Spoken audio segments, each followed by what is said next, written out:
पिछले लेक्चर में हम लोग फ्यूचर टेंस की बात कर रहे थे। टेंस यानी कि हम लोग पढ़ रहे हैं, तो फ्यूचर में फ्यूचर इनडेफिनिट टेंस यानी कि सिंपल फ्यूचर टेंस की बात हम लोग ने कर ली थी। सिंपल था उसमें कि गा गे गी लगा रहेगा बस, या फिर खेलूँगा खेलूँगा पढ़ूँगा इस टाइप से ऊँगा ऊँगी ये सब लगा रहता है। तो जो है कि हम मान लेते हैं कि फ्यूचर इनडेफिनिट टेंस का है, तो उसमें सिंपल है कि सब्जेक्ट प्लस सेल या will plus V1 plus object लगाते हैं, तो जो है कि बस सिंपल सा ये बन जा रहा था। उसके बाद हम लोग पढ़ेंगे, यहाँ से फ्यूचर ले लीजिए, यहाँ से इम्परफेक्ट ले लीजिए, यानी कि इस टेंस का नाम क्या हो गया, फ्यूचर इम्परफेक्ट टेंस।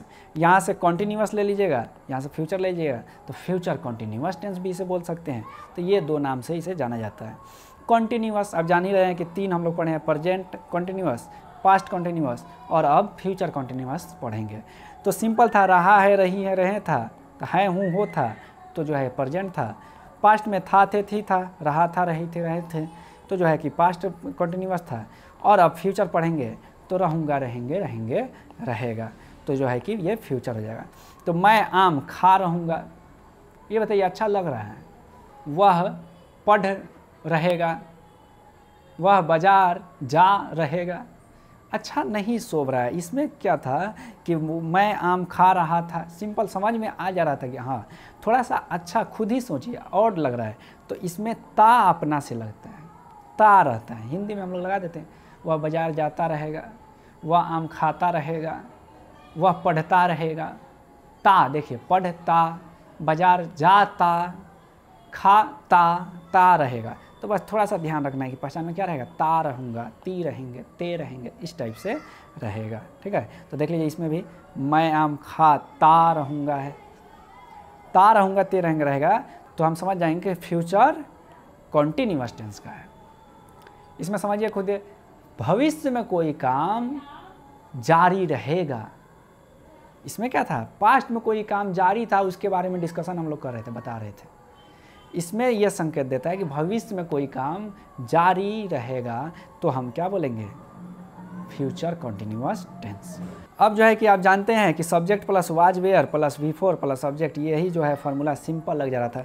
जो सिंपल टेंस हम लोग पढ़े हुए हैं, जो सिंपल सेंटेंस हम लोग पढ़े हुए हैं कि subject plus helping verb plus main verb plus object लगाना है, वही लग जा रहा था ये सब में भी। इसमें भी देख लीजिए, मैं आम खाता रहूँगा, मैं आम खाता रहूँगा, तो मैं हीरो हूँ, तो इंग्लिश में सबसे पहले आई लिखिए।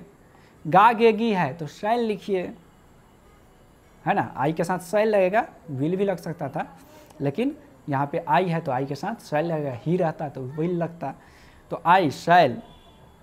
उसके बाद रहाऊँगा रहूँगी है, रहा है खा रहूँगा, खा रहूँगी, तो रहा है तो V4 लगाइए, तो इट माने खाना और ईटिंग माने खा रहा हो जाएगा, तो ईटिंग हो जाएगा। और लास्ट में ऑब्जेक्ट लगाइए, आम है तो अ मैंगो कर दिए, तो आई शैल ईटिंग अ मैंगो। ये देखिए बी जो है अपना से बीच में आ रहा है। आपको जब हम हेल्पिंग वर्ब ऑक्सिलरी वर्ब पढ़ा रहे थे तो वहाँ पे एक जगह बताए थे बी बिन जो है हेल्पिंग वर्ब होता है, ये आगे टेंस में बताएंगे। तो ये बी जो है कॉन्टिन्यूटी का भाव देता है। बी क्या करता है भाई, कॉन्टिन्यूटी का भाव देता है। बी लगने से क्या होता है, कोई चीज़ कॉन्टिन्यू है, ये दर्शाता है।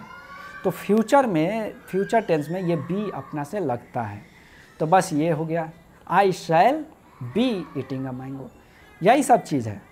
वाज वेयर था तो था हो जा रहा था, ई जा रहा में था तो हूँ हो जा रहा था, और यहाँ पे गा गेगी है तो शैल लग जाएगा।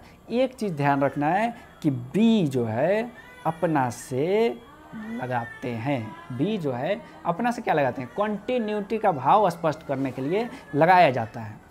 तो ये बी का थोड़ा सा ख्याल रख लीजिएगा। I shall be eating a mango, मैं एक आम खाता रहूँगा। देखिए रूल क्या बन गया, इसी रूल को पढ़ा दिया जाता है कि सब्जेक्ट शैल या विल, शैल कहाँ लगेगा, आई के साथ, विल कहाँ लगेगा, बाकी सब के साथ। प्रोनाउन जो पढ़ा रहे थे उसमें बताया था ना। उसके बाद बी V4 प्लस ऑब्जेक्ट, इसी को रटा जाता है। तो ये जो सेंटेंस हो गया मैं आम खाता रहूँगा, ये तो सिंपल सेंटेंस हो गया ना, मैं आम खाता रहूँगा। इंग्लिश क्या हो गया, I shall be eating a mango. अब हमको निगेटिव सेंटेंस बनाना है। तो हमने आपको बताया था कि हेल्पिंग वर्ब के बाद नॉट लगा देंगे तो निगेटिव सेंटेंस हो जाएगा।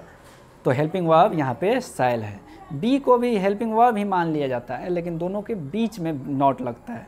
तो आप ध्यान रखिएगा कि बी एडिशन में हमने यहाँ पढ़ाया है, बी बीन जो भी पढ़ाएंगे तो उसमें जो है बी के बाद नॉट नहीं लगा दीजिएगा, जो हेल्पिंग वर्ब आएगा उसी के बाद नॉट लगा दीजिएगा। तो आई शैल नॉट, देखिए आई शैल नॉट, बी बाद में आ रहा है, बी ईटिंग अ मैंगो, मैं आम नहीं खाता रहूँगा। तो नॉट को थोड़ा सा ध्यान रखिएगा कि शैल जो हेल्पिंग वर्ब है पहला उसी के बाद लगा देना है, बी को अपना वो आगे रखना है। इंट्रोगेटिव सेंटेंस बनाना है तो शैल को उठा करके कान पकड़ के बाहर खींच दीजिए, shall I be eating a mango. Be को कान पकड़ के बाहर खींच मत दीजिएगा। हमारा जो मेन जो हेल्पिंग वर्ब है वो शैल ही है और उसी का कान पकड़ना है। तो शैल को उठा के बाहर कीजिए, मैं आम खाता रहूँगा, क्या मैं आम खाता रहूँगा हो जाएगा, शैल बाहर खींचा गया। उसी तरीके से निगेटिव इंट्रोगेटिव सेंटेंस में फिर से शैल बाहर खींच दीजिए, शैल आई नॉट बी। देखिए निगेटिव सेंटेंस जो पढ़े हैं उसी में से शैल को बाहर खींच दीजिए, shall I not be eating a mango. WH question में बस वही है जो इंट्रोगेटिव सेंटेंस हमने पढ़ा था, शैल I be eating a mango, उसमें WH लगा दीजिए। यहाँ पे क्यों है तो वाई लगा दीजिए, why shall I be eating a mango. Negative WH, negative जो इंट्रोगेटिव सेंटेंस था उसमें WH लगा दीजिए, why shall I not be eating a mango. तो मैं क्यों आम नहीं खाता रहूँगा, हो गया। यही सब है। देखिए बार बार वही चीज़ रिपीट हो रहा है, कितना बार रिपीट करें। अब मान लीजिए कोई इंग्लिश मैन आपके सामने आकर बोलता है I shall be eating a mango, तो आप जैसे ही सुनिएगा आई शैल बी, एक तो सुनिएगा बी लगाया है, अच्छा फ्यूचर कॉन्टिन्यूअस टेंस, एक तो बी से ही पकड़ सकते हैं। दूसरा और भी तरीका, शैल लगाया यानी फ्यूचर, ईटिंग लगाया है, V4 लगाया है और बी लगाया, अच्छा फ्यूचर कॉन्टिन्यूअस टेंस, यानी कि हमको हिंदी में ता रहूँगा, ती रहेंगे, ते रहेंगे, इस टाइप से लगाना है।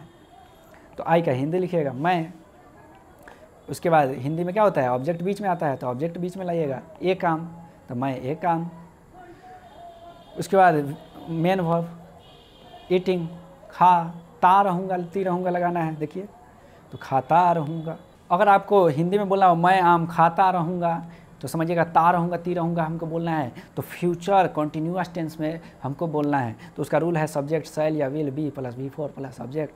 तो बस सब्जेक्ट लगाइए आई, मैं का इंग्लिश आई, आई के साथ शैल लगेगा, शैल, बी लगाइए, उसके बाद V4 ईट मतलब खाना, ईटिंग बने V4 लगाइए, ईटिंग, ऑब्जेक्ट लगाइए अ मैंगो, ख़त्म कहानी।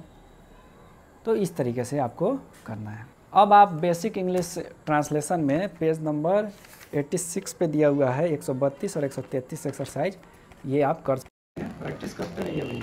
ये PDF आपको हमारे टेलीग्राम चैनल रेवोल्यूशनरी डॉक्टर के नाम से है, उस पर आपको मिल जाएगा, नीचे डिस्क्रिप्शन में लिंक दे देंगे, वहाँ से आप जा करके उसे डाउनलोड कर सकते हैं और हमारे चैनल को ज्वाइन भी कर लीजिएगा। इस पूरे कोर्स का हमने प्ले लिस्ट बना दिया है, डिस्क्रिप्शन में आपको लिंक मिल जाएगा, ऊपर आई बटन में भी दे देंगे और यहाँ जो है आप क्लिक करके भी देख सकते हैं।